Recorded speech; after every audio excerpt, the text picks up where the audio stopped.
Halo semuanya, pernah nggak sih kalian lagi melatih model machine learning, terus kepikiran, ini model tahu dari mana ya kalau dia lagi bikin salah? Nah, rahasianya itu ada di satu hal yang namanya loss function atau fungsi kerugian. Hari ini, kita bakal memperlakukan loss function ini ibarat sebuah kotak perkakas matematika. Kita bakal bongkar isinya satu persatu, step by step, biar kalian nggak lagi melihatnya sebagai kotak hitam yang misterius. Di dalam kotak perkakas kita hari ini, ada 5 alat utama yang mau kita bedah. Mean squared error, mean absolute error, Haber loss, quantile loss, dan yang terakhir Poisson loss. Yuk, langsung aja kita mulai. Yang pertama, mean squared error atau biasa kita sebut MSE. Mari kita mulai dengan alat fundamental kita yang satu ini. Anggap aja MSE ini kayak guru killer yang super disiplin. Pokoknya nggak ada toleransi buat kesalahan besar. Secara konsep, MSE mengukur rata-rata dari kuadrat selisih antara tebakan model kita dengan nilai aslinya. Rumusnya terlihat elegan banget, 1 dibagi N, terus dikali total jumlah dari kuadrat selisih antara prediksi dan target aslinya. Alat ini kepake banget buat nanganin masalah regresi pada umumnya. Tapi selalu ingat ya, karena kita mengkuadratkan selisihnya, alat ini bakal ngasih penalti yang jauh lebih gede dan lumayan kejam buat error yang nilainya besar. Biar kebayang, coba kita telusuri langkah matematikanya bareng-bareng untuk melihat gimana sih mesin menghitungnya. Misal, target aslinya itu 2, 4, dan 6. Terus, prediksi dari model kita adalah 3, 5, dan 4. Langkah pertama, kita cari dulu selisihnya atau errornya. 3 dikurangi 2 itu 1. 5 dikurangi 4 juga 1. Terus, 4 dikurangi 6 itu minus 2. Lanjut ke langkah berikutnya. Kita kuadratkan masing-masing angka tadi. 1 dikuadratkan tetap 1, yang satu lagi juga tetap 1. Nah, minus 2 dikuadratkan itu berubah jadi 4. Di langkah terakhir, tinggal kita jumlahkan saja semuanya. 1 tambah 1 tambah 4 sama dengan 6. Lalu kita bagi dengan jumlah total datanya, yaitu 3. Jadi, dapat deh poin krusialnya. Hasil akhirnya adalah 2. Yap, itulah nilai MSE dari contoh hitungan kita tadi. Sangat jelas dan simpel kan? Tapi tunggu dulu, mari kita beralih sebentar dan membandingkan.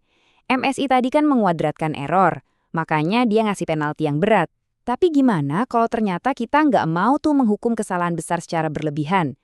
Gimana kalau kita maunya memperlakukan semua ukuran kesalahan secara adil dan linear saja? Nah, disinilah kita butuh alat kedua kita. Yang kedua, mean absolute error atau MAE. Kenalin, ini MAE. Bisa dibilang ini versi lebih pemaaf dari si MSE tadi di kotak perkakas data science kita. MAE ini mengukur rata-rata dari nilai absolut selisih antara tebakan dan nilai aslinya. Kalau dilihat, rumusnya emang mirip banget sama MSI. Tapi perhatiin deh, ada simbol garis lurus di situ. Itu artinya nilai absolut, bukan dikuadratin. MAE ini cocok banget kalau kita pengen dapat ukuran error yang lebih gampang diinterpretasikan oleh manusia, soalnya satuannya itu sama persis kayak data aslinya. Dan yang paling penting, MAE ini jauh lebih kebal alias robust terhadap data-data pencilan atau outliers dibandingkan MSI. Mari kita buktikan pakai data yang sama persis kayak tadi. Target aslinya 2, 4, 6, dan prediksinya 3, 5, 4. Errornya tetap sama kan? 1, 1, dan minus 2. Tapi kali ini, alih-alih dikuadratkan, kita cuma mengambil nilai absolutnya saja. Pokoknya tanda minusnya kita abaikan. Jadi kita dapat 1, 1, dan 2. Buat nyari nilai MAE-nya, tinggal kita jumlahkan saja. 1 tambah 1 tambah 2 itu 4. Lalu dibagi jumlah datanya, yaitu 3. Hasilnya 4/3.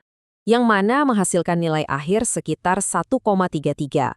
Lihat deh bagaimana nilai error akhir ini lebih kecil dibandingkan MSE tadi yang dapatnya 2.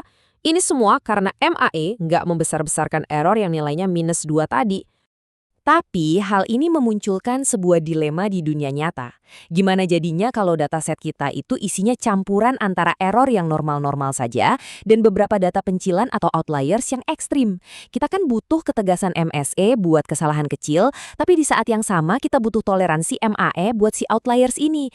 Kira-kira ada jalan keluarnya nggak ya? Ketiga, solusi tengahnya, Haber loss. Jelas ada dong solusinya. Disinilah alat ketiga kita bersinar. Haber loss ini ibarat jalan tengah yang pinter banget karena dia ngegabungin sifat-sifat terbaik dari kedua alat sebelumnya. Rumusnya itu terbagi 2. Kalau errornya kecil alias di bawah atau sama dengan ambang batas yang kita sebut delta, dia bakal pakai rumus kuadrat seperti MSE. Tapi kalau errornya besar melewati batas si delta ini, dia bakal berubah pakai fungsi linier seperti MAE. Ini yang bikin model kita tetap stabil, biarpun ada data pencilan, namun tetap presisi buat error yang kecil-kecil. Yuk kita coba hitung biar kelihatan saling kaitannya di perhitungan nyata. Misal, kita tetapkan nilai deltanya itu 1. Kita punya 2 target, 3 dan 5. Prediksinya 3,5 dan 7. Kita mulai dari data pertama ya. Targetnya 3, ditebak 3,5. Errornya adalah 0,5. Karena 0,5 ini lebih kecil dari delta kita yang bernilai 1, kita pakai rumus atas. Setengah dikali 0,5 kuadrat. Hasilnya 0,125. Nah sekarang data kedua, target 5 ditebak 7. Errornya 2.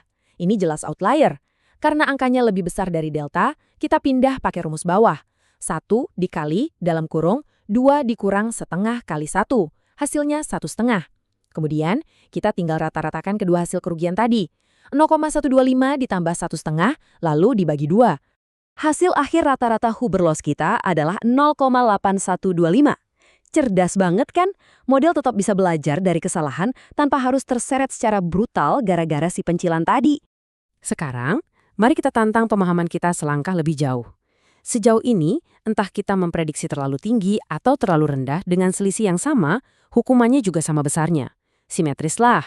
Tapi bayangin kasus di dunia nyata. Salah tebak pasokan obat jadi terlalu sedikit, itu tentu risikonya jauh lebih berbahaya daripada nebak terlalu banyak. Gimana kalau kita butuh penalti yang berat sebelah? Keempat, penalti asimetris quantile loss. Nah, buat masalah yang butuh penalti berat sebelah tadi, kita menggunakan alat khusus ini. Quantile loss itu ngasih penalti yang gak simetris. Rumusnya memakai fungsi maksimum yang bergantung pada sebuah variabel, sebut saja tau. Jadi, poin utamanya adalah alat ini cocok banget buat interval prediksi atau dalam skenario bisnis di mana dampak prediksi terlalu rendah dan prediksi terlalu tinggi, itu beda jauh dampaknya. Mari kita bongkar cara kerjanya. Katakanlah kita pasang tau di angka 0,8. Skenario pertama, nilai aslinya 10, tapi kita nebak 8. Kita memprediksi terlalu rendah nih. Errornya 2. Masuk ke rumus, kita cari nilai maksimal antara 0,8 dikali 2, yaitu 1,6, atau 0,8 kurang 1 dikali 2, yang hasilnya minus 0,4. Nilai terbesarnya jelas 1,6 kan? Sekarang skenario kedua, nilai aslinya 8, tapi kita tebak 10. Kita memprediksi terlalu tinggi. Errornya minus 2.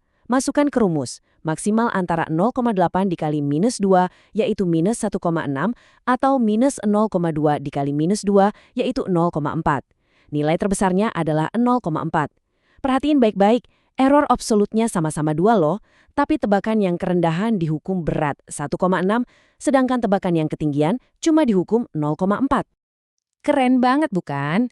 Keempat alat tadi itu jagoan semua kalau urusannya menangani data berupa angka yang kontinu. Tapi, mari kita beralih ke kasus yang sedikit berbeda. Gimana jadinya kalau target tebakan kalian itu bukan rentang nilai kontinu, melainkan angka cacah yang kalian hitung satu persatu? Kelima, data hitungan Poisson loss. Ini membawa kita ke perkakas terakhir dari kotak kita hari ini, Poisson loss. Secara spesifik emang dirancang buat counts data atau data hitungan. Misalnya nih, memprediksi jumlah pengunjung toko besok, atau frekuensi kemunculan suatu peristiwa. Rumusnya unik banget karena melibatkan logaritma, nilai prediksi dikurangi target sebenarnya yang udah dikalikan logaritma dari si nilai prediksi tadi. Karena di dunia nyata kita nggak bisa menghitung sesuatu sebanyak minus 2 kali, alat ini sangat sempurna untuk target berbentuk jumlah diskrit yang nggak akan pernah bernilai negatif. Yuk kita bereskan sesi perhitungan terakhir kita. Katakanlah jumlah sebenarnya atau Y-nya itu 2, tetapi model kalian nebaknya 3. Kita substitusikan ke rumus Poisson loss. 3 dikurangi 2 dikali log 3. Kalau kita hitung, logaritma natural dari 3 itu kira-kira 1,0986. Jadi persamaannya berubah jadi 3 dikurangi 2 kali 1,0986, yang sama dengan 3 dikurangi 2,1972. Ketemu deh hasilnya, sekitar 0,8028. Dan sama aja seperti fungsi kerugian yang lain, sebuah pengingat penting buat kalian. Semakin kecil nilai akhir loss-nya, semakin akurat model yang kalian buat. Selesai sudah kita membongkar kelima alat dari kotak perkakas matematika kita hari ini. Mulai dari MSI yang keras banget, sampai Poisson yang super spesifik. Memahami langkah demi langkah di mana sih perhitungan ini bekerja adalah kunci utama supaya kalian bisa berhenti sekedar menebak-nebak dan mulai mengarahkan modal kalian dengan tepat sasaran. Jadi saya mau tinggalkan kalian dengan pertanyaan ini. Alat matematika mana nih yang bakal kalian tarik keluar dari kotak perkakas buat proyek modal kalian selanjutnya? Terima kasih ya udah belajar bareng hari ini dan sampai jumpa di pembahasan seru kita selanjutnya.